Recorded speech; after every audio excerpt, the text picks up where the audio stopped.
Hey kids, welcome back to a brand new season of Oldman Plays CFL Fantasy. Did fairly well last year, don't remember exactly what, but ended up probably in, I think, of the top 1 or 2 percentile. That's still, I think, in the top 200 or 300, but there's a lot of people that play this, so hopefully I know a bit about what I'm talking about. This week I'm going to be a little longer than I usually would because the first game of the season is just so hard to predict. There's so many unknowns.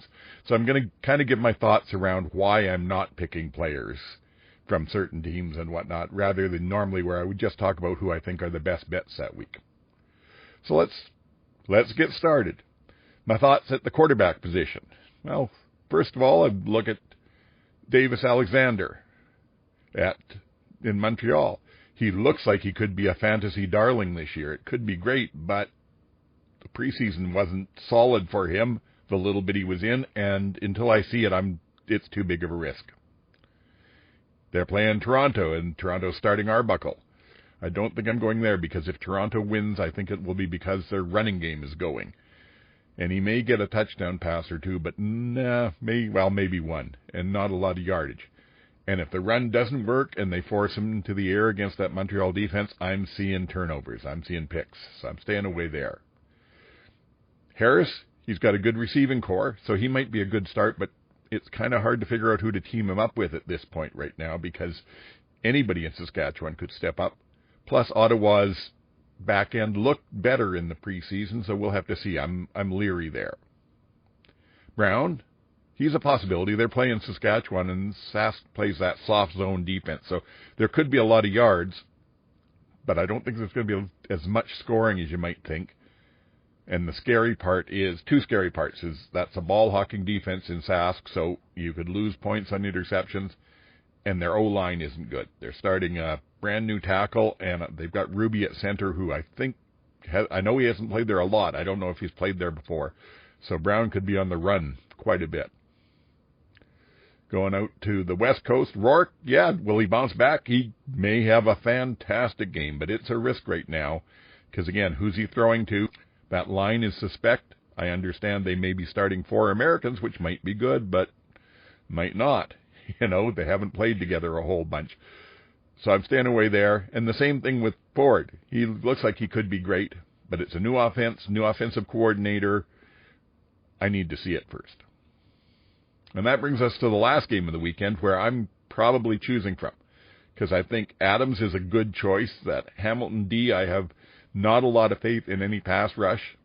Their back end might be improved, but I'm not sure. And he's got a few people to throw to. But the other side, Mitchell, I have no faith in that Calgary defense until I see something out of them. And I think Mitchell's got a more experienced receiver group than Adams does. So I'm probably going Mitchell. We get to the running backs. Again, starting out east, Erlington will be starting for Montreal, and then Thies, I think it's pronounced, is backing him up. Erlington, it's been a long time since he's had a start. He was good. Will he still do it? It's tempting because that Toronto defense is unknown. But again, it feels risky to me. And on the other side of the ball, McMahon, I think he'll probably do okay. The Montreal defense is better against the pass than the run, but I don't have the faith that they're going to be able to pull up a big game until I see it. So I'm probably avoiding there. Moving to Ouellette in Saskatchewan. Again, O-line patched together. They've had a lot of injuries already. They've moved an American tackle inside to play guard, and they're starting a new tackle. I don't know. The Saskatchewan running game has been not solid last year, even with Ouellette there, so I think I'll pass until I see more. And then the other side of that game, stand back. Sorry, not against that Sask run defense. I don't think I pick anybody against them all. We get to Rankin from Edmonton. He's playing against BC. It's a possibility.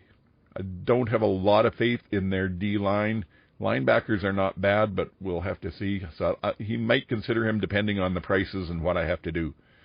But Butler on the other side, he may be great in BC, but there's a lot of questions again about that O-line with maybe 4 American starters and whatnot.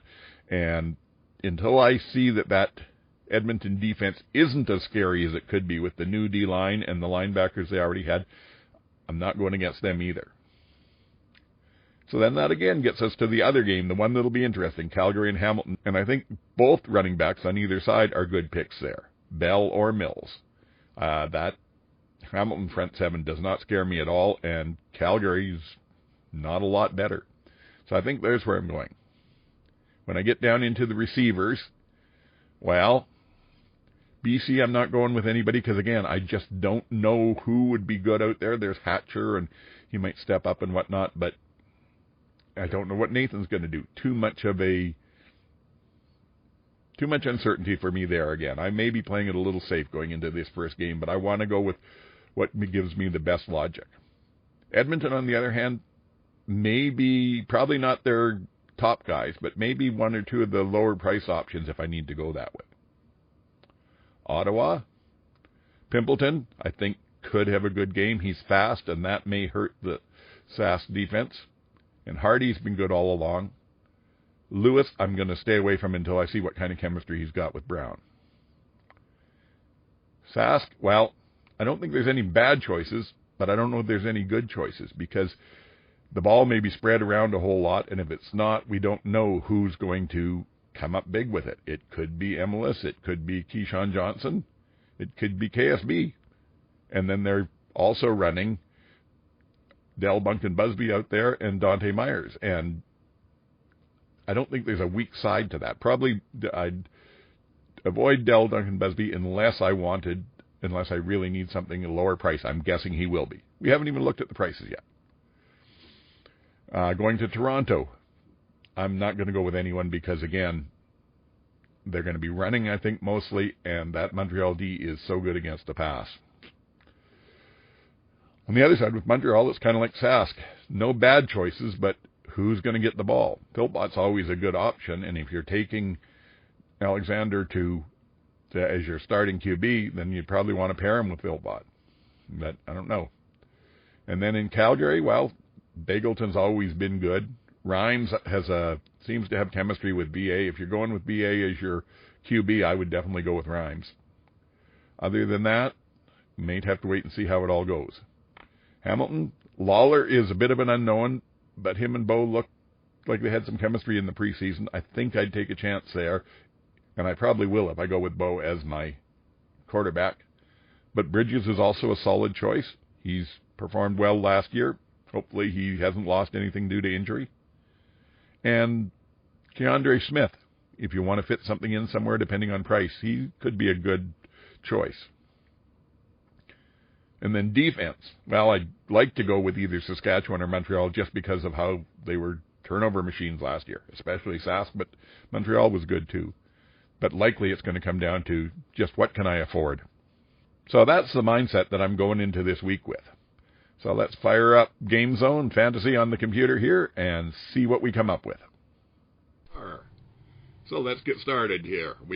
I said that I'd want to go probably with Bo this week. So let's first of all, he's right there at the top, and he's expensive. Oh, I have no idea what the prices are going to be, but let's pick him at quarterback and then go down to our first receiver and put Mr. Lawler in. See where that leaves me now. $44K left.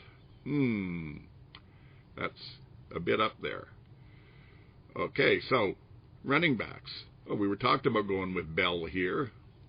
Where did you go, Mr. Bell? I'm headed on receivers. That won't work. Running backs. Bell is 7-7. Okay. And let's try the other side. Like I said, I think I'll go both sides of this game for running backs. Mills is, he's 10K, so we're getting down there. We're going to not be able to average more than, where are we at here? 27.3, so 9,000 per player. So let's see then, where do we go? We said might not mind picking up a wide receiver out of, Saskatchewan. Let's see if they've got anybody there that's not going to be too ridiculously priced. Okay. KSB looks possible. I don't think I'm going to go with Emilus at his price. Myers is a good option at 2.5. I may have to consider that. And Johnson at 3.3. Oh, those are steals. I'm going to take a chance on Johnson. There we go. That means that now we've got a little bit more we can play with the other side of things. So let's go to the flex. And you know what? Let's just open this all up by position and teams. And let's see what we get here for, all the quarterbacks are the high-priced ones. Lewis definitely don't want. Pimpleton is coming in at 10.5, and I've got lots of money left over here. This seems a little silly. Oh, and Philpott though at 10.5. I'm going to take Philpott. He did well for us last year. So that leaves us now 13.5 for the defense. Whew. And they're all well within that price range. I'm thinking I'm going to go with Sasky just because they had so many turnovers last year. Some changes on that defense, but nothing big. So that, I think I'm happy with that. I don't know that I would pick up any better team than that at the prices that I'm getting those at. So it's a gamble. They may crash and burn, but that's the first game of the season. So let's lock those in. Oh, whoops, I have to make someone a captain. Well, let's see here now. I guess it makes sense in this case to go with Bo. He's probably our best chance at high points. So there it is, locked and loaded. We've got our team. So that's it. That's my picks. If you care to use them, do so at your peril. We've also decided here at the CFL Outsiders to create our own league this year. The CFL Outsiders stumbling and bumbling. So check it out on the CFL Game Zone Fantasy. Join us. See who comes out the best of all our listeners. Let's have a fun season.